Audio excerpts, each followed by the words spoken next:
ಎಲ್ಲರಿಗೂ ನಮಸ್ಕಾರ. ಕುಂಭರಾಶಿಯವರೇ, ನಮ್ಮ ಹೊಸ ದಾರಿದೀಪ ಯೂಟ್ಯೂಬ್ ಚಾನಲ್ಗೆ ಸ್ವಾಗತ. ಕುಂಭರಾಶಿಯವರೇ, ನಿಮ್ಮ ಮನೆಯ ಮುಖ್ಯ ದ್ವಾರವನ್ನು ಈ ಹೆಸರಿನ ಮಹಿಳೆಯು ಬಂಧಿಸಿದ್ದಾಳೆ. ನಿಮ್ಮ ಜೀವನದಲ್ಲಿ ಎದುರಾಗುತ್ತಿರುವ ಎಲ್ಲ ಗೊಂದಲಗಳು, ವಿನಾಶಗಳು, ವಿಪರೀತ ಖರ್ಚು ಮತ್ತು ಮಾನಸಿಕ ಒತ್ತಡಕ್ಕೆ ಕಾರಣ ಕೇವಲ ಈ ಒಬ್ಬ ಮಹಿಳೆ. ಅವಳ ಹೆಸರನ್ನು ಇಂದಿನ ಈ ವಿಡಿಯೋದಲ್ಲಿ ನಾವು ನಿಮಗೆ ತಿಳಿಸುತ್ತೇವೆ. ಹಾಗೆಯೇ ನಿಮ್ಮ ಜೀವನದಲ್ಲಿ ದೊಡ್ಡ ಬಿರುಗಾಳಿಯನ್ನೇ ಎಬ್ಬಿಸುತ್ತಿರುವ ಯಾವ ತಪ್ಪುಗಳಿಂದ ನೀವು ದೂರವಿರಬೇಕು ಎಂಬುದನ್ನು ಸಹ ವಿವರಿಸುತ್ತೇವೆ. ಏಕೆಂದರೆ ನಿಮ್ಮ ಜೀವನದಲ್ಲಿ ಇದ್ದಕ್ಕಿದ್ದಂತೆ ಸಮಯ ಬಲವಾದಾಗ ನಿಮ್ಮ ಒಳ್ಳೆಯ ಕಾಲವು ಕೆಟ್ಟ ಕಾಲವಾಗಿ ಮಾರ್ಪಡುತ್ತದೆ. ಕುಟುಂಬದವರನ್ನು ರೋಗಗಳು ಆವರಿಸಿಕೊಳ್ಳುತ್ತವೆ. ಇಡೀ ಕುಟುಂಬವೇ ಒತ್ತಡಕ್ಕೆ ಸಿಲುಕುತ್ತದೆ. ಅಂತಹ ಸಂದರ್ಭದಲ್ಲಿ ಮನೆಯ ಹಿರಿಯರು ಖಂಡಿತ ಯಾರೋ ನಿಮ್ಮ ಮನೆಗೆ ಏನೋ ಮಾಟ ಮಂತ್ರ ಅಥವಾ ಬಂಧನ ಮಾಡಿದ್ದಾರೆ ಎಂದು ಹೇಳುತ್ತಾರೆ. ಅಲ್ಲಿಂದಲೇ ಮನುಷ್ಯನ ಕೆಟ್ಟ ಕಾಲ ಪ್ರಾರಂಭವಾಗುತ್ತದೆ. ಬರುವಂತ ಲಕ್ಷ್ಮೀದೇವಿ ಮತ್ತು ಹಣವು ಕೈ ಸಿಗದಂತೆ ನಿಂತು ಹೋಗುತ್ತದೆ. ಮನೆಯ ಸುಖ ಮತ್ತು ಶಾಂತಿ ದೂರವಾಗುತ್ತದೆ. ಮನೆಯಲ್ಲಿ ಯಾವುದೇ ಅಭಿವೃದ್ಧಿ ಇರುವುದಿಲ್ಲ, ಏಕೆಂದರೆ ಆ ಮನೆಯ ಮುಖ್ಯ ದ್ವಾರವನ್ನೇ ಬಂಧಿಸಲಾಗಿರುತ್ತದೆ. ನೀವು ಗಮನಿಸಿರಬಹುದು, ಮನೆಯೊಳಗೆ ಲಕ್ಷ್ಮೀದೇವಿಯ ಪ್ರವೇಶವಾಗಬೇಕು ಅಂದಾಗ ಮನುಷ್ಯ ಏನು ಯೋಚಿಸುತ್ತಾನೆ ಎಂದರೆ ಮನೆಯ ಮುಖ್ಯ ಬಾಗಿಲನ್ನು ತೆರೆದಿಡಬೇಕು ಅಥವಾ ಅದನ್ನು ಸ್ವಚ್ಛವಾಗಿಟ್ಟುಕೊಳ್ಳಬೇಕು ಎಂದು. ಏಕೆಂದರೆ ಇಲ್ಲಿಂದಲೇ ಲಕ್ಷ್ಮೀದೇವಿ ನಮ್ಮ ಮನೆಗೆ ಪ್ರವೇಶಿಸಬೇಕಾಗುತ್ತದೆ. ಆದರೆ ಆ ಪ್ರವೇಶ ದ್ವಾರವೇ ಮಾಟ ಮಂತ್ರದಿಂದ ಬಂಧಿಸಿದರೆ ಲಕ್ಷ್ಮೀದೇವಿ ದ್ವಾರದಿಂದಲೇ ವಾಪಸ್ ಹೊರಟು ಹೋಗುತ್ತಾಳೆ. ನಿಮ್ಮ ಮುಖ್ಯ ದ್ವಾರವನ್ನು ನಿಜವಾಗಿಯೂ ಬಂಧಿಸಲಾಗಿದೆ ಎಂಬುದಕ್ಕೆ ಯಾವ ಸೂಚನೆಗಳು ಸಿಗುತ್ತಿವೆ? ಪ್ರಸ್ತುತ ನಿಮ್ಮ ಜೀವನವು ಘೋರ ಸಂಕಷ್ಟದ ಕಡೆಗೆ ಸಾಗುತ್ತಿದೆಯೇ? ಖರ್ಚುಗಳು ಎಷ್ಟು ಹೆಚ್ಚಾಗಿವೆ ಎಂದರೆ ಪರಿಸ್ಥಿತಿಯನ್ನು ನಿಭಾಯಿಸಲು ನಿಮಗೆ ಅವಕಾಶವೇ ಸಿಗುತ್ತಿಲ್ಲವೇ? ನಿಮ್ಮ ಮನಸ್ಸು ತೀವ್ರ ಒತ್ತಡದಲ್ಲಿದೆಯೇ? ಮುಂದೆ ಏನು ಮಾಡಬೇಕು, ಭವಿಷ್ಯದ ದಾರಿ ಯಾವುದು ಎಂದು ತಿಳಿಯದೆ ತಲೆ ಕೆಡಿಸಿಕೊಂಡಿದ್ದೀರಾ? ಆದರೆ ಕುಂಭರಾಶಿಯವರೇ, ಇಂದು ಈ ವಿಡಿಯೋ ನಿಮ್ಮ ಕಣ್ಣ ಮುಂದೆ ಬಂದಿದೆ ಎಂದರೆ ಖಂಡಿತವಾಗಿ ನಿಮಗೊಂದು ದಾರಿ ಸಿಗಲಿದೆ ಎಂದರ್ಥ. ಒಂದು ಒಳ್ಳೆಯ ಯೋಜನೆ ರೂಪಿತವಾಗಲಿದೆ. ಈ ವಿಡಿಯೋದಲ್ಲಿ ನಿಮ್ಮ ಜೀವನವನ್ನು ಸರಿಯಾದ ಹಾದಿಗೆ ತರಲು ಬೇಕಾದ ಪರಿಹಾರಗಳು ನಿಮಗೆ ಸಿಗಬಹುದು. ಇದರಿಂದ ನಮ್ಮ ನಮ್ರ ವಿನಂತಿ ಏನೆಂದರೆ ಈ ವಿಡಿಯೋವನ್ನು ಕೊನೆವರೆಗೂ ನೋಡಿ. ಏಕೆಂದರೆ ಇದು ಬರೀ ವಿಡಿಯೋ ಅಲ್ಲ, ನಿಮ್ಮ ಮುಚ್ಚಿದ ಅದೃಷ್ಟದ ಬಾಗಿಲನ್ನು ತೆರೆಯುವ ಕೀಲಿ ಕೈಯಾಗಿದೆ. ಈ ವಿಡಿಯೋವನ್ನು ಕೊನೆವರೆಗೂ ನೋಡಿದರೆ ಮುಖ್ಯ ದ್ವಾರದ ಬಂಧನವು ಸಂಪೂರ್ಣವಾಗಿ ಮುಕ್ತಾಯವಾಗುತ್ತದೆ. ಒಂದು ವೇಳೆ ನೀವು ಇದನ್ನು ನಿರ್ಲಕ್ಷಿಸಿದರೆ ಇದು ನಿಮ್ಮ ಜೀವನದ ಅತಿ ದೊಡ್ಡ ತಪ್ಪಾಗುತ್ತದೆ. ಕುಂಭರಾಶಿಯವರೇ, ಈ ಮಾತನ್ನು ಬರೆದಿಟ್ಟುಕೊಳ್ಳಿ. ಇದು ನಿಮಗೆ ಸಿಗುತ್ತಿರುವ ಕೊನೆಯ ಅವಕಾಶ. ನಾನು ನಿಮಗೀಗ ಒಂದೊಂದಾಗಿ ಆ ಸೂಚನೆಗಳನ್ನು ಹೇಳುತ್ತೇನೆ. ಮೊದಲನೆಯ ಸೂಚನೆ ಏನೆಂದರೆ, ಮುಖ್ಯ ದ್ವಾರದ ಬಂಧನವಾದಾಗ ಬರುವ ಲಕ್ಷ್ಮೀದೇವಿ ನಿಂತು ಹೋಗುತ್ತಾಳೆ. ನಿಮ್ಮ ಜೀವನದಲ್ಲಿ ಎಂದಾದರೂ ಹೀಗೆ ಅನಿಸಿದೆಯೇ? ಕೈಗೆ ಹಣ ಬರಬೇಕಿತ್ತು, ಕೆಲಸ ಆಗಿತ್ತು, ಪರಿಸ್ಥಿತಿ ಸುಧಾರಿಸಬೇಕಿತ್ತು, ಪರೀಕ್ಷೆಯ ಫಲಿತಾಂಶ ಖಂಡಿತ ಚೆನ್ನಾಗಿ ಬರುತ್ತದೆ ಎಂಬ ನಂಬಿಕೆ ಇತ್ತು. ಆದರೆ ಇದ್ದಕ್ಕಿದ್ದಂತೆ ಪರಿಸ್ಥಿತಿ ತಲೆ ಕೆಳಗಾಗಿ ಇಡೀ ಆಟವೇ ಉಲ್ಟಾ ಆಯಿತು. ಬರುವ ಹಣ ನಿಂತು ಹೋಯಿತು ಮತ್ತು ನಿಮ್ಮ ಜೀವನದಲ್ಲಿ ಸುಖದ ಮಳೆ ಸುರಿಯುವ ಜಾಗದಲ್ಲಿ ದುಃಖದ ಮೋಡಗಳು ಆವರಿಸಿಕೊಂಡವು. ಮೊದಲನೇ ಸೂಚನೆ ಏನೆಂದರೆ, ಮನುಷ್ಯನಿಗೆ ತನ್ನ ಕಷ್ಟಕ್ಕೆ ತಕ್ಕ ಫಲ ಸಿಗುವುದಿಲ್ಲ ಮತ್ತು ಫಲಿತಾಂಶಗಳೆಲ್ಲ ನಕಾರಾತ್ಮಕವಾಗುತ್ತಾ ಸಾಗುತ್ತವೆ.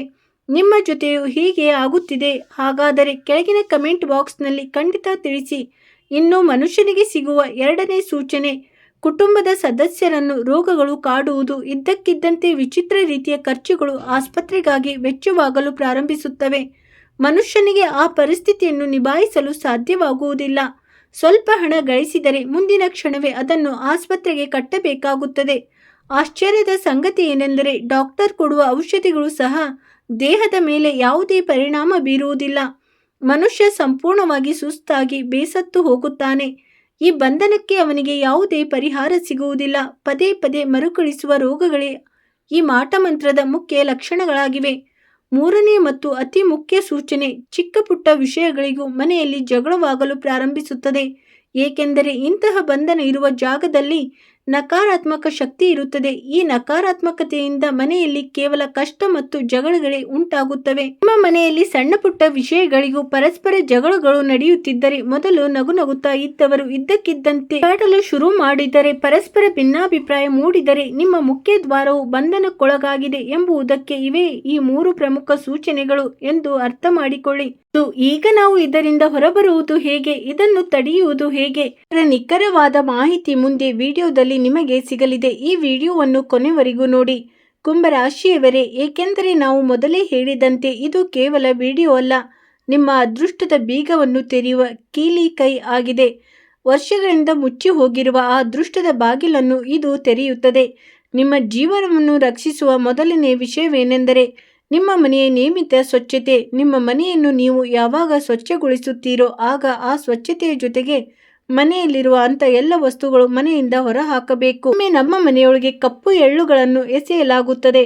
ಇನ್ನು ಕೆಲವೊಮ್ಮೆ ಬಾರಿ ಹಂದಿಯ ಕೂದಲನ್ನು ತಂದಿಡಲಾಗುತ್ತದೆ ಮತ್ತು ಕೆಲವು ಬಾರಿ ಆಯ್ದ ಕೆಲವು ಗೋಧಿ ಧಾನ್ಯಗಳನ್ನು ಎಸೆಯಲಾಗಿರುತ್ತದೆ.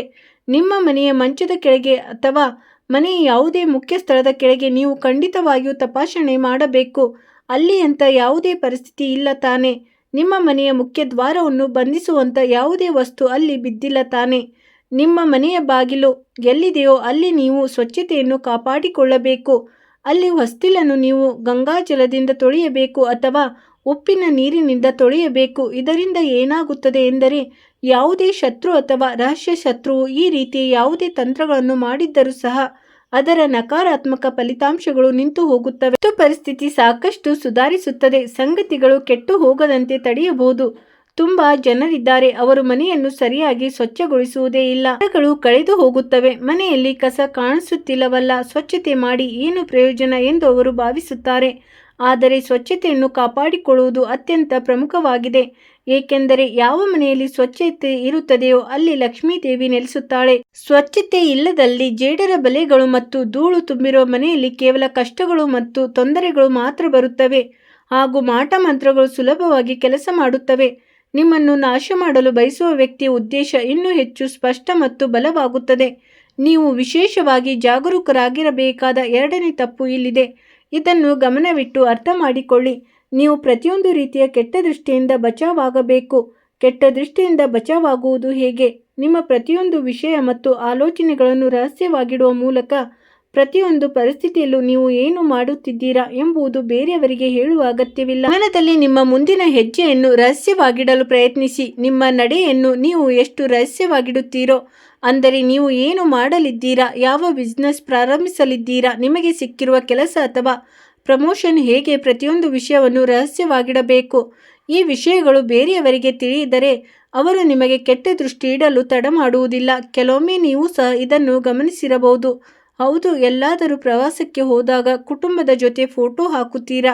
ಆ ಫೋಟೋದ ಮೇಲೆ ಜನರ ದೃಷ್ಟಿ ಬಿದ್ದ ತಕ್ಷಣ ನಿಮ್ಮ ಆರೋಗ್ಯ ಇದ್ದಕ್ಕಿದ್ದಂತೆ ಕೆಡುತ್ತದೆ. ದಾಂಪತ್ಯ ಜೀವನದಲ್ಲಿ ಕಲಹಗಳು ಶುರುವಾಗುತ್ತವೆ. ಅಥವಾ ನೀವು ಹೊಸ ವಾಹನವನ್ನು ಖರೀದಿಸಿ ತಂದು ತುಂಬಾ ಸಂತೋಷದಿಂದ ಅದರ ಫೋಟೋವನ್ನು ಸಾಮಾಜಿಕ ಜಾಲತಾಣಗಳಲ್ಲಿ ಹಾಕುತ್ತೀರಿ. ಮರುದಿನವೇ ಆ ವಾಹನದಲ್ಲಿ ಏನೋ ರಿಪೇರಿ ಬರುತ್ತದೆ ಅಥವಾ ಅಪಘಾತವಾಗುತ್ತದೆ. ಇವೆಲ್ಲ ಕೆಟ್ಟ ದೃಷ್ಟಿಯ ಪರಿಣಾಮಗಳಾಗಿವೆ. ಈ ಕೆಟ್ಟ ದೃಷ್ಟಿಯಿಂದ ನಾವು ನಮ್ಮನ್ನು ರಕ್ಷಿಸಿಕೊಳ್ಳಬೇಕು. ಈ ರೀತಿಯ ಎರಡನೇ ಮುನ್ನೆಚ್ಚರಿಕೆಯನ್ನು ವಹಿಸುವುದರಿಂದ ಜನರ ಪಿತೂರಿಗಳಿಂದ ನಾವು ಪಾರಾಗಬಹುದು. ಮೂರನೆಯ ಮತ್ತು ಅತ್ಯಂತ ಪ್ರಮುಖವಾದ ವಿಷಯವನ್ನು ಹೇಳುತ್ತಿದ್ದೇನೆ, ಕಿವಿಗೊಟ್ಟು ಕೇಳಿ. ಇಂದಿನ ಯುಗದಲ್ಲಿ ಜನರ ಭಗವಂತನ ಮೇಲೆ ನಂಬಿಕೆಯು ಕಡಿಮೆಯಾಗುತ್ತಾ ಸಾಗುತ್ತಿದೆ. ಹಣ ಗಳಿಸುವ ಧಾವಂತದಲ್ಲಿ ಅವರು ಎಷ್ಟು ಬ್ಯುಸಿಯಾಗಿದ್ದಾರೆ ಎಂದರೆ ಕೊನೆಯದಾಗಿ ದೇವಸ್ಥಾನಕ್ಕೆ ಯಾವಾಗ ಹೋಗಿದ್ದೇವೆ ಎಂಬುದು ಸಹ ಅವರಿಗೆ ನೆನಪಿರುವುದಿಲ್ಲ. ಯಾವಾಗ ಭಗವಂತನ ಮೇಲಿನ ನಂಬಿಕೆ ಇಲ್ಲವಾಗುತ್ತದೆಯೋ ಮತ್ತು ಮನುಷ್ಯ ದೇವರ ಕೈ ಬಿಡುತ್ತಾನೋ ಆಗ ಅವನ ಕೈಯನ್ನು ನಕಾರಾತ್ಮಕ ಶಕ್ತಿಗಳು ಹಿಡಿದುಕೊಳ್ಳುತ್ತವೆ. ಒಂದು ವೇಳೆ ಇಂಥವರ ಮೇಲೆ ಯಾರಾದರೂ ಮಾಟಮಂತ್ರ ಅಥವಾ ಕೆಟ್ಟ ಪ್ರಯೋಗಗಳನ್ನು ಮಾಡಲು ಬಯಸಿದರೆ ಅದನ್ನು ತಕ್ಷಣವೇ ಮತ್ತು ಸುಲಭವಾಗಿ ಮಾಡಬಹುದು. ಆದರೆ ಯಾರು ದೇವರನ್ನು ನಂಬುತ್ತಾರೋ, ದಿನಾಲು ಪೂಜೆ ಪುನಸ್ಕಾರಗಳನ್ನು ಮಾಡುತ್ತಾರೋ, ದೇವರ ನಾಮಸ್ಮರಣೆ ಮತ್ತು ಹನುಮಾನ್ ಚಾಲಿಸವನ್ನು ಪಠಿಸುತ್ತಾರೋ ಅವರ ಮೇಲೆ ಮಾಟಮಂತ್ರ ಮಾಡುವುದು ಅಷ್ಟು ಸುಲಭವಲ್ಲ. ದೇವರಿಂದ ದೂರವಾಗಿರುವ ಜನರಿಗೆ ತಾವು ಕೊನೆಯ ಬಾರಿ ದೇವಸ್ಥಾನಕ್ಕೆ ಯಾವಾಗ ಹೋಗಿದ್ದೇವೆ ಎಂಬುದು ಗೊತ್ತಿರುವುದಿಲ್ಲ. ಹಾಗೆಯೇ ತಮ್ಮ ಮನೆಯ ದೇವರ ಕೋಣೆಯಲ್ಲಿ ಕೊನೆಯ ಬಾರಿ ಪೂಜೆ ಯಾವಾಗ ಮಾಡಿದ್ದೆವು ಎಂಬುದು ನೆನಪಿರುವುದಿಲ್ಲ. ಅವರ ಮನೆಯ ದೇವರ ಕೋಣೆಯಲ್ಲೂ ಸಾಕಷ್ಟು ಜೇಡರ ಬಲೆಗಳು ಮತ್ತು ಧೂಳು ತುಂಬಿಕೊಂಡಿರುತ್ತದೆ. ಇದೇ ಅವರ ವಿನಾಶಕ್ಕೆ ಅತಿ ದೊಡ್ಡ ಕಾರಣವಾಗಿರುತ್ತದೆ. ರಾಶಿಯವರೇ, ಇದೇ ನಿಮ್ಮ ಬರ್ಬಾದಿಗೆ ಮುಖ್ಯ ಸೂತ್ರಧಾರಿಯಾಗಿರುತ್ತದೆ ಎಂಬುದನ್ನು ಚೆನ್ನಾಗಿ ಅರ್ಥ ಮಾಡಿಕೊಳ್ಳಿ. ತಂತ್ರಮಂತ್ರದ ಕ್ರಿಯೆ ಮಾಡುತ್ತಿದ್ದಾಳೆ. ಅವಳ ಹೆಸರೇನು? ಕಿವಿಗೊಟ್ಟು ಕೇಳಿ. 3 ಹೆಸರುಗಳನ್ನು ನಾವು ನಿಮಗೆ ಹೇಳಲಿದ್ದೇವೆ ಮತ್ತು ಒಂದು ವಿಷಯದ ಗ್ಯಾರಂಟಿ ಏನೆಂದರೆ ಮೊದಲ ಹೆಸರು ನಿಮ್ಮ ಸಂಬಂಧಿಕರಲ್ಲೇ ಯಾರೋ ಒಬ್ಬರದ್ದಾಗಿರುತ್ತದೆ. ಎರಡನೇ ಹೆಸರು ನಿಮ್ಮ ಆಪ್ತರದ್ದಾಗಿರುತ್ತದೆ. ಅವರು ನಿಮ್ಮ ಸ್ನೇಹಿತೆಯಾಗಿರಬಹುದು, ನಿಮ್ಮ ಮಹಿಳಾ ಮಿತ್ರರಾಗಿರಬಹುದು ಮತ್ತು ಮೂರನೇ ಹೆಸರು ನಿಮ್ಮ ನೆರೆಹೊರೆಯವರ ರೂಪದಲ್ಲಿ ಹೊರಬರಲಿದೆ. ಮೊದಲ ಹೆಸರು ತಿಳಿಯುವ ಮುನ್ನ ಈ ವಿಡಿಯೋವನ್ನು ಖಂಡಿತವಾಗಿಯೂ ಲೈಕ್ ಮಾಡಿ. ಕಮೆಂಟ್ ಬಾಕ್ಸ್ನಲ್ಲಿ ಯಾರು ನಿಜವಾದ ಮನಸ್ಸಿನಿಂದ ಜೈ ಮಾತಾಜಿ ಎಂದು ಬರೆಯುತ್ತಾರೋ ಅದು ಅವರ ಕೆಲಸ ಖಂಡಿತವಾಗಿಯೂ ಆಗುತ್ತದೆ. ಮೊದಲ ನಂಬರಿನಲ್ಲಿರುವ ಸಂಬಂಧಿ ಯಾರು ಎಂಬುದನ್ನು ತುಂಬಾ ಗಮನದಲ್ಲಿಟ್ಟು ಅರ್ಥ ಮಾಡಿಕೊಳ್ಳಿ. ಆಕೆಯ ಹೆಸರೇನು ಗೊತ್ತಾ? ಅವಳ ಹೆಸರು ಇಂಗ್ಲಿಷ್ನ 6 ಅಕ್ಷರದಿಂದ ಶುರುವಾಗುತ್ತದೆ ಮತ್ತು ಈ ಮಹಿಳೆ ಹೆಚ್ಚಾಗಿ ಸ್ವಾರ್ಥಿ ಗುಣದವಳಾಗಿರುತ್ತಾಳೆ. ಮೊದಲಿನಿಂದಲೂ ನಿಮ್ಮ ಯಶಸ್ಸು ಮತ್ತು ನಿಮ್ಮ ಮನೆಯ ಬೆಲೆ ಬಾಳುವ ವಸ್ತುಗಳನ್ನು ನೋಡಿ ಈಕೆ ಅಸೂಯೆ ಪಡುತ್ತಿರುತ್ತಾಳೆ. ಸ್ವಾರ್ಥಿ ಸ್ವಭಾವವೇ ನಿಮ್ಮನ್ನು ಕೆಡಿಸಲು ಅವಳು ಯತ್ನಿಸುತ್ತಿರುವ ದೊಡ್ಡ ಕುರುಹಾಗಿದೆ. ಆದ್ದರಿಂದ ಇದರಿಂದ ದೂರವಿರಿ. ಯಾರ ಹೆಸರು 6 ಅಕ್ಷರದಿಂದ ಶುರುವಾಗುತ್ತದೆಯೋ ಅವರು ಮತ್ತೊಬ್ಬ ಮಹಿಳೆ ಮಿತ್ರಳಾಗಿದ್ದಾಳೆ. ಅವಳ ಹೆಸರು ಪಿ ಅಕ್ಷರದಿಂದ ಶುರುವಾಗುತ್ತದೆ ಮತ್ತು ಒಬ್ಬಳು ನೆರೆಹೊರೆಯವಳಾಗಿದ್ದಾಳೆ. ಅವಳ ಹೆಸರು ಇಂಗ್ಲಿಷ್ನ ಎಂ ಅಕ್ಷರದಿಂದ ಶುರುವಾಗುತ್ತದೆ. ಇವರು ನಾವು ಹೇಳಿದ ಈ 3 ಹೆಸರುಗಳಿಂದ ನೀವು ಬಚಾವಾಗಬೇಕಿದೆ. ನಿಮ್ಮ ರಾಶಿಯ ಪ್ರಕಾರ ನಿಮಗೆ ಈ 3 ಹೆಸರುಗಳಿಂದ ಅಪಾಯವಿದೆ. ಈಗ ನಾವು ನಿಮಗೆ ಪರಿಹಾರವನ್ನು ಹೇಳಲು ಬಯಸುತ್ತೇವೆ, ಏಕೆಂದರೆ ನಿಮ್ಮ ಬೆನ್ನ ಹಿಂದೆ ಯಾರು ಏನು ಮಾಡುತ್ತಿದ್ದಾರೆ ಎಂಬುದು ನಿಮಗೆ ತಿಳಿಯುತ್ತಿಲ್ಲ. ಆದರೆ ಈ ಪರಿಹಾರವನ್ನು ಮಾಡಿದರೆ ನಿಮ್ಮ ರಕ್ಷಣೆ ಖಂಡಿತವಾಗುತ್ತದೆ. ಹನುಮಂತ ದೇವರ ಪರಿಹಾರವನ್ನೇ ಹೇಳಲಿದ್ದೇವೆ, ಏಕೆಂದರೆ ಇಂಥ ತಂತ್ರಮಂತ್ರದ ಕ್ರಿಯೆಗಳಲ್ಲಿ ಹನುಮಂತ ದೇವರೇ ನೆರವಾಗುತ್ತಾರೆ. ನೀವು ಮಾಡಬೇಕಾಗಿರುವುದು ಏನು? ನೀವು ಅರಳಿ ಮರದ 11 ಎಲೆಗಳನ್ನು ತೆಗೆದುಕೊಳ್ಳಬೇಕು. ಅರಳಿ ಮರದ 11 ಎಲೆಗಳನ್ನು ತೆಗೆದುಕೊಂಡ ನಂತರ ಅವುಗಳನ್ನು ಚೆನ್ನಾಗಿ ತೊಳೆದು ಕೆಂಪು ದಾರದಲ್ಲಿ ಪೋಣಿಸಿ ಆ ಮಾಲೆಯನ್ನು ಹನುಮಂತ ದೇವರಿಗೆ ಅರ್ಪಿಸಬೇಕು ಮತ್ತು ಈ ಮಂತ್ರವನ್ನು ಜಪಿಸಬೇಕು. ಓಂ ಹಂ ಹನುಮಂತೇ ನಮಃ. ಈ ಮಂತ್ರವನ್ನು ನೀವು ಜಪಿಸಬೇಕು. ಇದರಿಂದ ನಿಮಗೆ ಎಷ್ಟು ಉತ್ತಮವಾದ ಲಾಭವಾಗುತ್ತದೆ ಎಂದರೆ ನೀವು ಕನಸಿನಲ್ಲಿ ಯೋಚಿಸಿರುವುದಿಲ್ಲ. ನಿಮ್ಮ ಎಲ್ಲ ಶತ್ರುಗಳು ಪ್ರಗತಿಯನ್ನು ನೋಡಿ ಅವರು ಹೊಟ್ಟೆ ಕಿಚ್ಚು ಪಡುತ್ತಾರೆ. ನೀವು ಮುಂದೆ ಬರುವುದನ್ನು ಅವರಿಗೆ ನೋಡಲಾಗುವುದಿಲ್ಲ ಮತ್ತು ನಿಮ್ಮನ್ನು ಕೆಳಗೆ ಬೀಳಿಸಲು ಯಾವರಿ ಸಂಚುಗಳನ್ನು ರೂಪಿಸಲು ಅವರಿಗಿನ್ನೂ ನಾಚಿಕೆ ಬರುವುದಿಲ್ಲ. ಆದ್ದರಿಂದ ನಿಮ್ಮ ಮನೆಗೆ ಯಾರು ಬರುತ್ತಿದ್ದಾರೋ ಅವರು ಎಲ್ಲಿ ಕುಳಿತುಕೊಳ್ಳುತ್ತಿದ್ದಾರೆ, ನಿಮ್ಮವರೋ ಅಥವಾ ಪರರರೋ, ನೀವು ಅಡುಗೆ ಮನೆಗೆ ಹೋದಾಗಲೆಲ್ಲ ಅಥವಾ ಅವರನ್ನು ಒಂಟಿಯಾಗಿ ಬಿಟ್ಟು ಎಲ್ಲಾದರೂ ಹೋದಾಗ ಎಚ್ಚರಿಕೆ ಗಂಟೆ ಬಾರಿಸಬಹುದು ಎಂದು ತಿಳಿದುಕೊಳ್ಳಿ.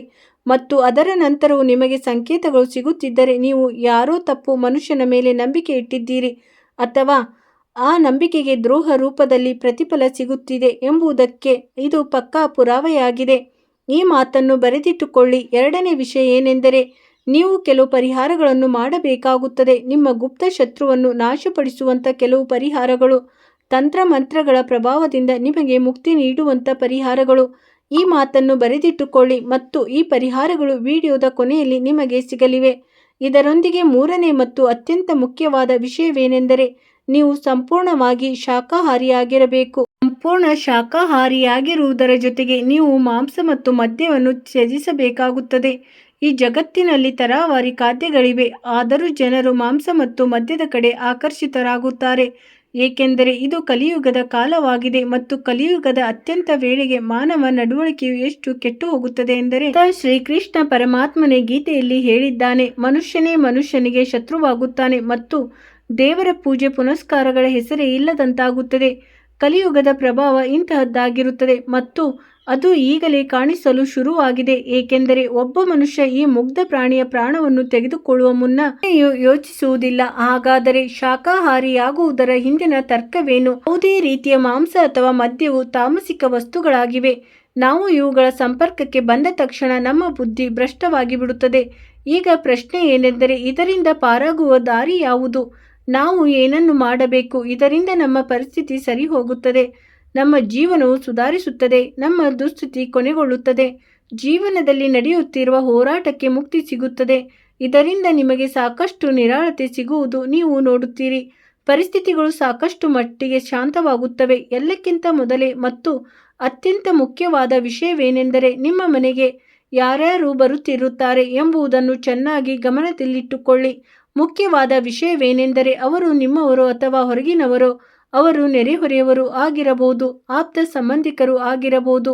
ನೀವು ನೀರು ತರಲು ಹೋದಾಗ ಅವರು ಸಮಯ ಸಾಧಿಸಿ ನಿಮ್ಮ ಮಂಚದ ಪೆಟ್ಟಿಗೆ ಕೆಳಗೆ ಅಥವಾ ನಿಮ್ಮ ಹಾಸಿಗೆಯ ಕೆಳಗೆ ಏನಾದರೂ ಹಾಕಿ ಹೋಗಿರಬಹುದು. ನೀವು ಅವರ ಮೇಲೆ ನಂಬಿಕೆ ಇಟ್ಟಿದ್ದೀರಿ, ಆದರೆ ಅವರು ನಂಬಿಕೆ ಅರ್ಹರಾಗಿದ್ದಾರೆ, ಅವರು ನಿಮಗೆ ದ್ರೋಹ ಬಗೆದಿದ್ದಾರೆ. ಇದರಿಂದ ನಿಮ್ಮ ಮನೆಗೆ ಬರುವವರು ಮತ್ತು ನಿಮ್ಮ ಮನೆಯಲ್ಲಿ ಬಂದು ಕುಳಿತವರ ಮುಂದೆ ಯಾರಾದರೂ ಒಬ್ಬರು ಸದಾ ನಿಂತಿರಬೇಕು, ಏಕೆಂದರೆ ಜನರು ನಿಮ್ಮ ಪ್ರಗತಿಯನ್ನು ನೋಡಿ ಅವರು ಹೊಟ್ಟೆ ಕಿಚ್ಚು ಪಡುತ್ತಾರೆ. ನೀವು ಮುಂದೆ ಬರುವುದನ್ನು ಅವರಿಗೆ ನೋಡಲಾಗುವುದಿಲ್ಲ ಮತ್ತು ನಿಮ್ಮನ್ನು ಕೆಳಗೆ ಬೀಳಿಸಲು ತರಾವರಿ ಸಂಚುಗಳನ್ನು ರೂಪಿಸಲು ಅವರಿಗೇನು ನಾಚಿಕೆ ಬರುವುದಿಲ್ಲ. ಅದರಿಂದ ನಿಮ್ಮ ಮನೆಗೆ ಯಾರು ಬರುತ್ತಿದ್ದಾರೋ ಅವರು ಎಲ್ಲಿ ಕುಳಿತುಕೊಳ್ಳುತ್ತಾರೆ, ಅವರು ನಿಮ್ಮವರೇ ಮತ್ತು ಪರರು ನಿಮಗೆ ಅಡುಗೆ ಮನೆಗೆ ಹೋದಾಗಲೆಲ್ಲ ಅಥವಾ ಅವರನ್ನು ಒಂಟಿಯಾಗಿ ಬಿಟ್ಟು ಹೋದಾಗಲೆಲ್ಲ ನಿಮ್ಮ ಎಚ್ಚರಿಕೆ ಗಂಟೆ ಬಾರಿಸುತ್ತದೆ ಎಂದು ತಿಳಿದುಕೊಳ್ಳಿ. ಅದರ ನಂತರ ನಿಮಗೆ ಸಂಕೇತಗಳು ಸಿಗುತ್ತಿದ್ದರೆ ನೀವು ಯಾರು ತಪ್ಪ ಮನುಷ್ಯನ ಮೇಲೆ ನಂಬಿಕೆ ಇಟ್ಟಿದ್ದೀರಿ, ನಂಬಿಕೆಗೆ ನಿಮ್ಮ ದ್ರೋಹದ ರೂಪದಲ್ಲಿ ಪ್ರತಿಫಲ ಸಿಗುತ್ತದೆ ಎಂಬುದಕ್ಕೆ ಇದು ಪಕ್ಕಾ ಪುರಾವೆಯಾಗಿದೆ. ಈ ಮಾತನ್ನು ಬರೆದಿಟ್ಟುಕೊಳ್ಳಿ. ಎರಡನೇ ವಿಷಯ ಏನೆಂದರೆ ನೀವು ಕೆಲವು ಪರಿಹಾರಗಳನ್ನು ಮಾಡಬೇಕಾಗುತ್ತದೆ. ನಿಮ್ಮ ಗುಪ್ತ ಶತ್ರುಗಳನ್ನು ನಾಶಪಡಿಸುವಂತ ಕೆಲವು ಪರಿಹಾರಗಳು, ತಂತ್ರಮಂತ್ರಗಳ ಪ್ರಭಾವದಿಂದ ನಿಮಗೆ ಮುಕ್ತಿ ನೀಡುವಂತ ಪರಿಹಾರಗಳು. ಈ ಮಾತನ್ನು ಬರೆದಿಟ್ಟುಕೊಳ್ಳಿ ಮತ್ತು ಈ ಪರಿಹಾರಗಳು ವಿಡಿಯೋದ ಕೊನೆಯಲ್ಲಿ ನಿಮಗೆ ಸಿಗಲಿವೆ. ಇಂತಹ ವಿಷಯಗಳಿಂದ ಬಚಾವಾಗಲು ಇಂದೊಂದೇ ದಾರಿ. ಈಗ ನಾವು ಮಾತನಾಡೋಣ. ನಿಮ್ಮ ಮೇಲೆ ಈ ರೀತಿ ಕ್ರಿಯೆ ಮಾಡಿದ ಆ ಮಹಿಳೆ ಯಾರು ಎಂದು. ಅವಳ ಆಟ ಮುಗಿಯುತ್ತದೆ. ರಾಶಿಯವರಿಗಾಗಿ ಎರಡನೆಯ ಪರಿಹಾರವೇನೆಂದರೆ ನೀವು ಶುಕ್ರವಾರದ ದಿನದಂದು ಮಾತಾ ಬಗಲಾಮುಖಿ ದೇವಿಯನ್ನು ಧ್ಯಾನಿಸಬೇಕು ಮತ್ತು ಕೇವಲ ಈ ಪದವನ್ನು ಪದೇ ಪದೇ ಜಪಿಸಬೇಕು ಎಂದು. ಇದರಿಂದ ನಿಮಗೆ ಲಾಭವಾಗುವುದನ್ನು ನೀವು ನೋಡುತ್ತೀರಿ. ಯಾವ ಮಹಿಳೆಯು ನಿಮ್ಮ ಮುಖ್ಯ ದ್ವಾರಕ್ಕೆ ಬಂಧನ ಮಾಡಿದ್ದಾಳೋ ಅವಳಿಗೆ ಪರಾಜಯವಾಗುತ್ತದೆ ಮತ್ತು ನಿಮ್ಮ ಜಯ ಪಕ್ಕಾ ಆಗುತ್ತದೆ. ನಿಮ್ಮ ಮುಖ್ಯ ದ್ವಾರದ ಬಂಧನವು ದೂರವಾಗುತ್ತದೆ ಮತ್ತು ಪರಿಸ್ಥಿತಿಗಳು ಸುಧಾರಿಸಲು ಶುರುವಾಗುತ್ತವೆ. ಏನೇ ವಿಷಯಗಳು ಮೊದಲು ಹಾಳಾಗಿದ್ದವು ಅವು ಮತ್ತೆ ಸರಿಯಾದ ಹಾದಿಗೆ ಬರುತ್ತವೆ. ಕೈಯಿಂದ ಏನೇನು ತಪ್ಪಿ ಹೋಗಿತ್ತೋ ಅದು ಮತ್ತೆ ನಿಮಗೆ ಸಿಗಲು ಶುರುವಾಗುತ್ತದೆ. ವಿಡಿಯೋ ಇಷ್ಟವಾಗಿದ್ದರೆ ಲೈಕ್ ಮಾಡಿ, ಚಾನಲ್ ಅನ್ನು ಸಬ್ಸ್ಕ್ರೈಬ್ ಮಾಡಲು ಮರೆಯಬೇಡಿ. ವಿಡಿಯೋ ನೋಡಿದ್ದಕ್ಕಾಗಿ ಧನ್ಯವಾದಗಳು.